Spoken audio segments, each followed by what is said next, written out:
So you want to learn how to use this UCL Swift KF4A fusion splicer? Here's an explanation on how to use it. Let me know what you think. So basically what I'm going to do is I'm going to turn the unit on. Once the unit comes up, it will be on the main menu.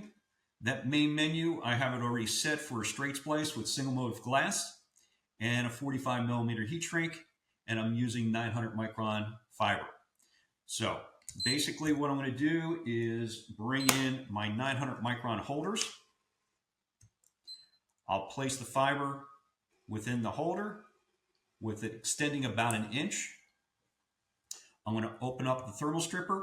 We also have international symbols on the areas.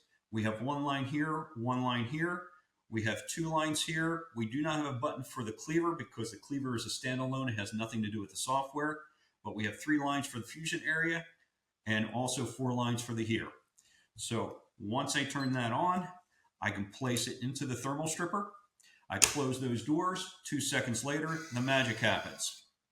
I open one side, take that out, open up the other side. I'll take that off the hot plate.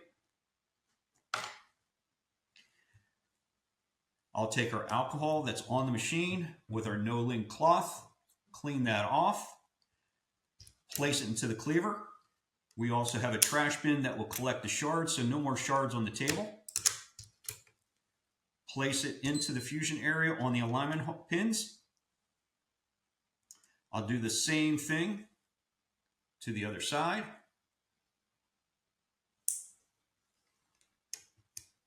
Place that in there, close those doors. Magic happens. Open up the one side, take that out. Open up the other side, take it off the hot plate.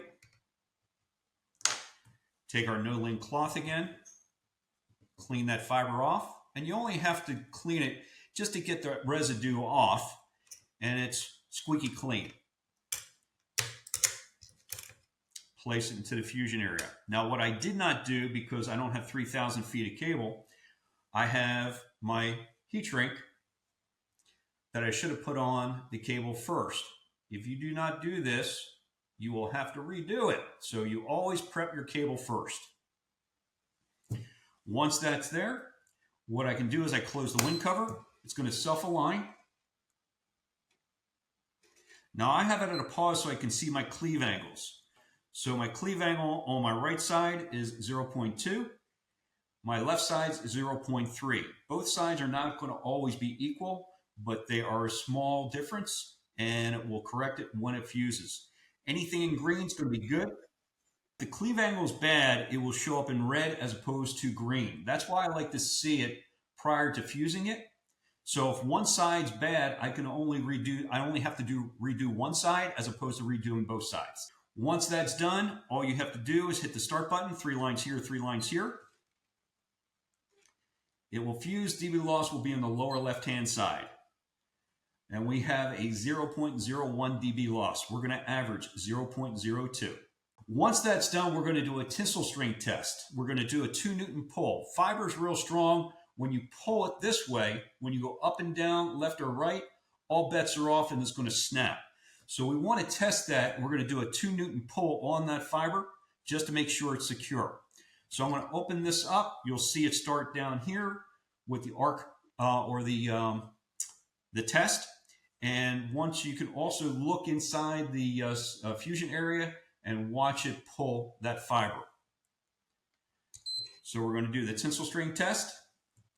Inside here, it will do its pull. Once you get back to the main menu, like it is now, then it's safe to open up one side at a time. That fiber is fused. We're going to slide our heat shrink across and center it into the heat shrink or the splice sleeve. I'm going to close everything down so I can see the rear of the machine. Open up my heater. We'll place it into the center of the machine. We also have a third hand over here. If you notice, there's a bar here that I can rest my finger on, and it helps close the door to the heater. What I'm going to do is I'm going to keep my cable taut, and I'm going to just put a little pressure on the fiber side on the left side. Heater shuts automatically. I have it programmed to go on automatically. 4 lines here, 4 lines here. The heater goes on automatically, so there's one less button that you have to push. Once that light goes off or you hear that beep, it's finished. You take it out, put it on the cooling tray. The cooling tray is an aluminum tray. It dissipates the heat. You sit that on there for about 10 seconds before you put it into the splice tray.